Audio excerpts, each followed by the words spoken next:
জাতীয় নাগরিক কমিটির আহ্বায়ক নাহিদ ইসলাম বলেছেন, ৫ আগস্ট ছাত্র জনতার লক্ষ্য ছিল গণভবন, আর এবার লক্ষ্য হচ্ছে সংসদ ভবন। বাংলাদেশের পুনর্গঠন লক্ষ্যে কাজ করছে এনসিপি। এ সময় সামনের নির্বাচনে তরুণদের বিজয় উদযাপন করা হবে বলে জানান তিনি। দেশব্যাপী চলমান জুলাই পদযাত্রার সমাবেশে এনসিপির আহ্বায়ক বলেন, অবশ্যই সংস্কারের সুরাহা, বিচারের সুরাহা হতে হবে।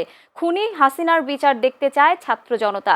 এছাড়া এই প্রজন্ম বাংলাদেশের জনগণের কাছে একটি নতুন গণতান্ত্রিক সংবিধান প্রতিশ্রুতি দিচ্ছে বলেও জানান তিনি।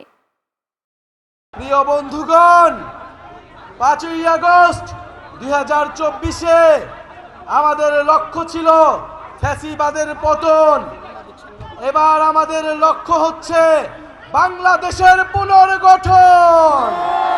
প্রিয় বন্ধুগণ, ৫ই আগস্ট আমাদের লক্ষ্য ছিল গণভবন, এবার আমাদের লক্ষ্য হচ্ছে জাতীয় সংসদ ভবন।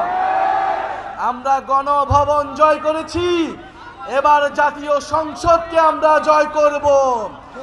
ইনশাআল্লাহ জাতীয় সংসদে তরুণদের অভূতপূর্ব বিজয় উদযাপিত হবে সামনের নির্বাচনে।